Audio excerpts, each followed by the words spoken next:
आपणा सर्वांचं आपल्या गट्टा इंजिनिअर्स या युट्यूब चॅनलवरती सहर्ष स्वागत. शिकताय ना, शिकायलाच पाहिजे. आज आपण या व्हिडिओमध्ये सॉम या सब्जेक्टमध्ये simple stresses strain and elastic constant यातील type 1C numerical based on stepped और वॅरिंग क्रॉस सेक्शनल यावरील न्यूमरिकल नंबर 1 पाहणार. जो काय फॉर्म्युला आपल्याला लागणार आहे ते आपण याच्या अगोदरचा जो टाइप 1B पाहिलेला आहे त्यामध्ये सर्व फॉर्म्युला पण पाहिलेले आहेत. त्याच फॉर्म्युलांच्या आधारे आपण हे न्यूमरिकल सॉल्व्ह करत असतो. तर न्यूमरिकल नंबर 1 काय आहे? Determine the force and elongation of the compound bar shown in figure. या फिगर मध्ये जो काय कंपाऊंड बार दिलेला आहे त्याचं काय करायचं आहे? फोर्स आणि इलॉंगेशन आपल्याला फाइंड आउट करायला सांगितलेलं आहे. If the maximum stress induced in it is 100 newton per mm square. Maximum stress दिलेला आहे आणि ती किती दिलेले आहे? 100 newton per mm square. Both section are circular, म्हणजे दोन्ही सेक्शन कसे आहेत? सर्क्युलर इन क्रॉस सेक्शन मध्ये दिलेले आहेत त्यांनी. Take E is equal to 200 kilo newton per mm square. तर आता जे काय आपल्याला गिवन डाटा आहे त्याच्या आधारे आपण काय करूया? चेंज इन लेंथ आणि अननोन पी फाइंड आउट करण्याचा प्रयत्न करूया. तर याच्या अगोदर आपण टाइप 1A आणि टाइप 1B यामध्ये जे काय फॉर्म्युले पाहिले आहेत त्याची डिस्क्रिप्शन मध्ये लिंक ठेवतो, तिथून तो व्हिडिओ तुम्ही कव्हर करू शकता. तर सर्वप्रथम बघा, त्यांनी आपल्याला काय दिलेलं आहे? मॅक्सिमम स्ट्रेस त्यांनी दिलेले आहेत. मॅक्सिमम स्ट्रेस कशी करतो? सिग्माने डिनोट करत असतो, परंतु आपल्याला कोणते? मॅक्सिमम. मग स्ट्रेसचा फॉर्म्युला काय असतो? Force divided by area. Force P ने डिनोट करतो आणि एरिया ए ने डिनोट करतो. आता एरिया बघा, हा सुद्धा सर्क्युलर सेक्शन दिलाय, हा सुद्धा सर्क्युलर सेक्शन दिलेला आहे. त्याचा डायमीटर किती दिलाय? 20 mm. याचा डायमीटर किती दिलाय? 10 mm. तर सर्वप्रथम area of section A B find out करूया. कोणता दिलाय आपल्याला? सर्क्युलर. सर्क्युलर साठी आपण कसा एरिया काढत असतो? पाय डी स्क्वेअर डिवाइडेड बाय 4. पाय ऍज इट इज. याचा डायमीटर किती आहे? 20 mm. ऑलरेडी mm मध्ये असल्यामुळे युनिट कन्व्हर्जन करण्याची गरज नाही. 20 ऍज इट इज लिहायचं आणि याचा स्क्वेअर डिवाइडेड बाय 4. कॅल्क्युलेटरच्या सहाय्याने कॅल्क्युलेट करूया.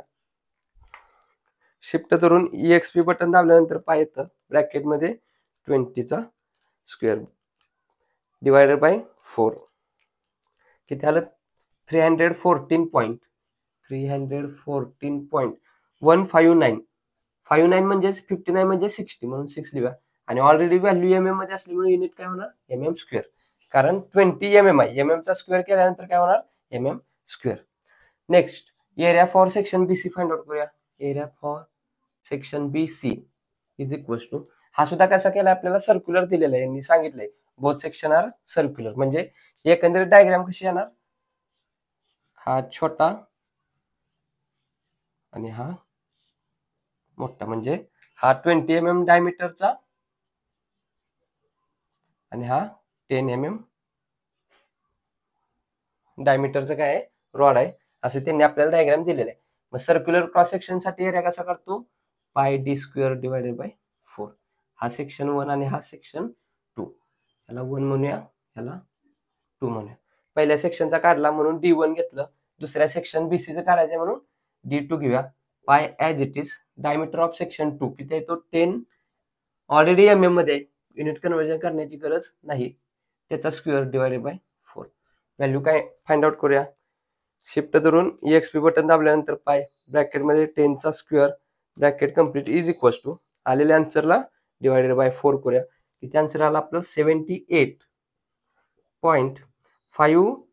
39 म्हणजेच 40 म्हणून 54. आणि ऑलरेडी mm मध्ये mm चा स्क्वेअर काय केल्यानंतर काय होणार? mm चा स्क्वेअर केल्यानंतर काय होणार? mm square. म्हणजे दोन्ही पण एरिया आपण काढलेले आहेत. आता इथं बघा, आपण स्टार्टिंगला 2 एरिया काय काढले? तर आता बघा, आपल्याला मॅक्झिमम स्ट्रेस दिलेला आहे. मॅक्झिमम स्ट्रेस दिलेला आहे आणि जो आपल्याला फोर्स अप्लाय केलेला आहे तो फोर्स किती? पी बघा, दोन्ही सेक्शन साठी सेम आहे, टेन्साइल आहे, म्हणजेच एकच पी आहे, तोच काही चेंज होणार नाही. आता राहिला एरिया. एरिया किती आहे? सेक्शन नंबर 1 साठी एक एरिया आहे, सेक्शन नंबर 2 साठी एक एरिया आहे. परंतु इथे आपण कोणती व्हॅल्यू ठेवल्यानंतर आपला सिग्मा मॅक्झिमम येणार आहे? तर फॉर एक्झाम्पल बघा, आता 10 डिवायडेड बाय 2 एकदा करूया आणि 10 डिवायडेड बाय 5 करूया. 10 डिवायडेड बाय 2 केल्यानंतर आन्सर किती येणार आपलं? 5. आणि 10 डिवायडेड बाय 5 केल्यानंतर आन्सर किती येणार? 2. म्हणजेच बघा, ज्यावेळी आपण बेसला छोटी व्हॅल्यू घेतोय, बेसला छोटी व्हॅल्यू घेतो, तेव्हा आपला आन्सर काय इथं? मॅक्सिमम येतं. आणि ज्यावेळी बेसला, आता पी आपला सेमच ठेवूया, पी 10 ठेवूया, इथं सुद्धा पी सेम ठेवूया. आता बेस तो आहे, जो बेस आहे तो आपण काय करूया, एकदा छोटा ठेवूया, एकदा मोठा ठेवूया. ज्यावेळी बेस छोटा ठेवला त्यावेळी आपलं आन्सर काय आलं, मोठं आलं. आणि ज्यावेळी बेस मोठा ठेवला त्यावेळी आन्सर आपलं काय आलं, छोटं आलं. म्हणून इथं फॉर्म्युल्यामध्ये काय करायचं, जर का आपल्याला मॅक्सिमम व्हॅल्यू पाहिजे असेल तर जो काय बेस आहे तो काय घ्यावा लागेल, मिनिमम घ्यावा लागेल. म्हणजेच काय झालं, आपलं एरिया मिनिमम आपल्याला घ्यावा लागणार आहे. मग आता व्हॅल्यू पुट करूया. पी आपल्याला माहित नाही, अननोन आहे, ऍज इट इज ठेवूया, डिवायडेड बाय मिनिमम एरिया. एबीचा किती आहे, 314 पॉईंट समथिंग, आणि बीसीचा किती आहे, 78.54. या दोन्हीतला छोटा कोणता आहे, एरिया बीसी, तोच घेऊया, एरिया बीसी. स्ट्रेस मॅक्सिमम आपल्याला किती दिले त्यांनी, maximum stress 100 newton per MM square. Already Newton per MM square मध्ये असल्यामुळे युनिट कन्व्हर्जन करण्याची गरज नाही. आपल्याला व्हॅल्यू कोणती फाइंड आउट करायची आहे, पी ऍज इट इज इथं ठेवूया. इकडे काय आहे, डिवाइड आहे, इकडच्या साईडला नंतर काय होणार, इंटू होणार. म्हणून 100 इंटू एरिया ऑफ बीसी किती फाइंड आउट केला, 78.54. व्हॅल्यू पुट करूया म्हणजे आपलं फायनल आन्सर फोर्स येणार आहे, किती असणार आहे, 100 इंटू 78.54. किती आन्सर आला आपलं, 7854. आणि आन्सर कसा असणार आहे, न्यूटन मध्ये असणार आहे. म्हणजेच फोर्स आपला किती आला, 7854 न्यूटन. आता आपल्याला त्यांनी काय सांगितलंय, इलॉंगेशन ऑफ कंपाऊंड बार. या संपूर्ण बारचं जे काही इलॉंगेशन होते ते आपल्याला त्यांनी काय सांगितले, फाइंड आउट करायला सांगितलं. म्हणजे चेंज इन लेंथ टोटल बॉडीचं डिफॉर्मेशन कसं असणार, change in length for section A B plus change in length for section B C. म्हणजेच पहिल्या सेक्शनचं जे काही चेंज इन लेंथ होणार आहे ते प्लस दुसऱ्या सेक्शनचं चेंज इन लेंथ काय होणार आहे ते. आता हे कसे आहेत, ऑलरेडी टेन्साइल मध्ये, टेन्साइल म्हणजेच काय घेणार आपण, पॉझिटिव्ह घेणार. मग चेंज इन लेंथ साठी फॉर्म्युला काय माहिती आहे आपल्याला, PL divided by A E for section A B पहिल्या सेक्शन साठी. आता दुसऱ्या सेक्शन साठी काय असणार, PL divided by A E for section B C. या दोन्हीमध्ये ज्या ज्या गोष्टी कॉमन आहेत त्या कॉमन काढू आणि ज्या कॉमन नाहीत ते ब्रॅकेटमध्ये ठेवू. आता बघा, फोर्स दोन्ही सुद्धा फोर्स सेमच आहे, इथं फाइंड आउट केलेलं आहे, त्यामुळे पी कॉमन काढू शकतो, पी डिवायडेड बाय एरिया दोन्हीसाठी वेगवेगळा आहे. याचा डायमीटर 20 आहे, त्याचा डायमीटर 10 आहे, त्यामुळे आपले आन्सर काय आले, डिफरंट आले, म्हणजे एरिया कॉमन काढू शकत नाही. नेक्स्ट लेंथ बघा, 80 mm 100 mm, लेंथ सुद्धा कॉमन घेऊ शकत नाही. यंग मॉड्युलस ई, दोन्ही सेम मटेरियलचा असल्यामुळे आपल्याला एकच यंग मॉड्युलस दिलाय, किती दिलाय तो, 200. सध्या ई फक्त कॉमन काढूया, बाकीच्या टर्म आतमध्ये ठेवूया ब्रॅकेटमध्ये. टेन्साइल असल्यामुळे पॉझिटिव्ह मध्येच येणार. आतमध्ये काय राहिलं, length A B divided by area A B bracket complete plus second ब्रॅकेटमध्ये length B C divided by area B C bracket complete. Value put करूया. फोर्स किती आहे, हा नवीन काढलेला किती आहे तो, 7854 डिवायडेड बाय यंग मॉड्युलस बघा किती दिलाय, 200 kilo newton per MM square.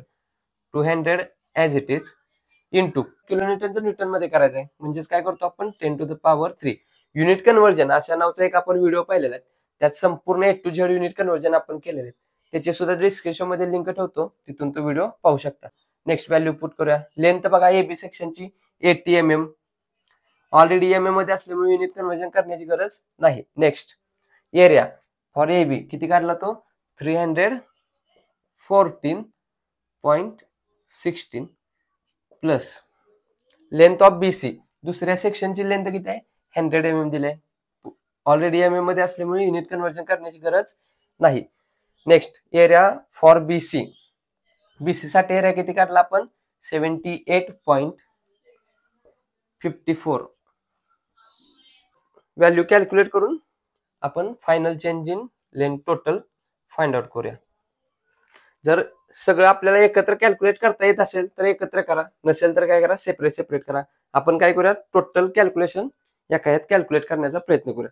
First bracket मध्ये काय असणार आहे, 80 divided by 314.16 bracket complete plus second bracket मध्ये 178.54 bracket complete is equal to, हे कॅल्क्युलेशन केल्यानंतर काहीतरी कॅल्क्युलेटर मध्ये आन्सर आलं, त्यालाच काय करायचं आता, हे राहिलेले इंटू करायचे. आपण डायरेक्ट करतोय. जर तुम्हाला डायरेक्ट जमत असेल तर डायरेक्ट करा, नाहीतर काय करा, ही टर्म सेपरेट लिहा प्लस ही टर्म सेपरेट लिहून ह्याचं कॅल्क्युलेशन सेपरेट लिहून ही व्हॅल्यू प्लस ही व्हॅल्यू जे काय आन्सर येईल त्याला हे इंटू करा, आपलं टोटल चेंज इन लेंथ निघून जाईल. तर आता मी डायरेक्ट करतो, यामध्ये जमत असेल तर तुम्ही करू शकता. जी काय व्हॅल्यू आलेली आहे ती कॅल्क्युलेटरमध्ये सेव्ह आहे, म्हणून आन्सर इंटू ब्रॅकेटमध्ये 7854 डिवायडेड बाय, पुन्हा एक ब्रॅकेट ठेवतो, 200 into 10⁻³ bracket complete is equals to. तर फायनल आन्सर आपलं किती आलं, 0.06. चेंज इन लेंथ कशी असते, mm मध्ये असते. तर एकंदरीत या न्यूमरिकल मध्ये आपण काय केलं, आपल्याला फोर्स जो काही पी आहे तो त्यांनी आपल्याला फाइंड आउट करायला सांगितलेला होता. त्याचप्रमाणे टोटल इलॉंगेशन जो काही कंपाऊंड बार आहे याचं change in length find out करायला सांगितली होती. मग त्यांनी काय केलं, दोन्ही सुद्धा सर्क्युलर सेक्शन दिल्यामुळे आपण काय केलं, सेक्शन ए बी आणि सेक्शन बीसीचा काय केला, एरिया फाइंड आउट केला. त्याचबरोबर त्यांनी मॅक्सिमम स्ट्रेस आपल्याला दिली होती. मग मॅक्सिमम स्ट्रेस साठी हा फॉर्म्युला व्यवस्थित लक्षात ठेवायचा. Maximum stress is equal to force divided by minimum area. जो काय आपल्याला एरिया आहे त्यातला ज्याचा मिनिमम एरिया येईल तो आपण इथं घ्यायचा आहे. आपण बघितलं की 10/2 आणि 10/5. मग त्यातलं जर बेस जर का आपला मोठा असेल तर आन्सर छोटं येतं, आणि जर का बेस छोटा असेल तर आन्सर मोठं येतं. म्हणून काय करायचं, आन्सर मोठा हवे असेल तर काय करायचा, बेस छोटा घ्यावा लागतो. आणि बेस छोटा कधी येणार, ज्यावेळी आपण इथं मिनिमम एरिया घेणार त्यावेळी. त्यानुसार हा फॉर्म्युला आहे. फॉर्म्युलात आपण व्हॅल्यू पुट करायची. मॅक्सिमम स्ट्रेस त्यांनी दिलेला आहे न्यूटन पर mm², युनिट कन्व्हर्जन करायची गरज नाही. फोर्स अननोन होता, एका साईडला ठेवला, हा इकडे डिवाइड आहे, इज इक्वल टू च्या इकडे पाठवल्यानंतर इंटू होणार. म्हणून काय होणार, हे 100 into area for minimum section. Minimum जो काही एरिया आहे तो आपण व्हॅल्यू इथं पुट केली आणि आन्सर काय केलं, आपण पीचं फाइंड आउट केलं. त्यानंतर चेंज इन लेंथ टोटल कशी करणार, या सेक्शनची चेंज इन लेंथ प्लस या सेक्शनची चेंज इन लेंथ. याच्या रिलेटेड जे काही फॉर्म्युले आहेत ते आपण टाइप 1B मध्ये पाहिलेले आहेत. त्याची डिस्क्रिप्शन मध्ये लिंक ठेवतो, तिथून तो तुम्ही व्हिडिओ पाहू शकता. मग पहिल्या सेक्शनची चेंज इन लेंथ प्लस दुसऱ्या सेक्शनची चेंज इन लेंथ. फॉर्म्युला काय असतो, PL divided by AE for section AB for section BC. या दोन्हीसाठी पी हा कसा आहे, सेम आहे, त्यामुळे आपण काय केलं, पी कॉमन काढला. दोन्हीचं मटेरियल सेम असल्यामुळे ई सुद्धा, यंग मॉड्यूलस सुद्धा सेम आहे, त्यामुळे ई सुद्धा कॉमन काढला. राहिलेल्या टर्म आतमध्ये ऍज इट इज ठेवल्या आणि काय केलं, लेंथ AB ची एरिया AB चा पुट केला, लेंथ BC ची एरिया BC चा पुट केला. जर तुम्हाला टोटल कॅल्क्युलेशन एकदा करता येत असेल तर एकदा करा, नाहीतर काय करा, सेपरेट हे कॅल्क्युलेशन करा, हे कॅल्क्युलेशन करा, हे कॅल्क्युलेशन करा. या दोघांचे ऍडिशन करून त्याला ही व्हॅल्यू इंटू करा. आपलं फायनल आन्सर 0.06 mm येणार. जर का डायरेक्ट करायचं असेल तर काय करा, हे पहिल्या ब्रॅकेटमध्ये लिहा, फर्स्ट ब्रॅकेटमध्ये 80 डिवायडेड बाय ही व्हॅल्यू प्लस सेकंड ब्रॅकेटमध्ये 100 डिवायडेड बाय ही व्हॅल्यू इज इक्वल टू केल्यानंतर आन्सर मध्ये काहीतरी व्हॅल्यू येणार. आन्सर इंटू ब्रॅकेटमध्ये काय करायचं, ही डिवायडेड बाय ही व्हॅल्यू लिहायची. याला सुद्धा डबल ब्रॅकेट टाकायचं, याला एक ब्रॅकेट आणि हे ब्रॅकेटमध्ये ब्रॅकेट करून फायनल आन्सर आपलं किती येणार, 0.06. तर हा न्यूमरिकल आवडला असेल तर नक्की आपल्या व्हिडिओला लाईक करा. या गोष्टी जास्तीत जास्त आपल्या मित्रांपर्यंत शेअर करत चला, जेणेकरून आपल्यासोबत आपल्या मित्रांचाही चांगला फायदा होईल. अजून आपल्या कट्टा इंजिनिअर्स या चॅनल जर सबस्क्राईब केले नसेल तर सबस्क्राईब करून समोरील बेल आयकॉन दाबा, जेणेकरून असेच नवनवीन व्हिडिओ तुम्हाला सर्वात अगोदर नोटिफिकेशन मध्ये मिळून जातील. पुन्हा भेटू याच टाईप वरील न्यूमरिकल नंबर 2 घेऊन. तोपर्यंत आपल्यासोबत आपल्यांची काळजी घ्या. धन्यवाद.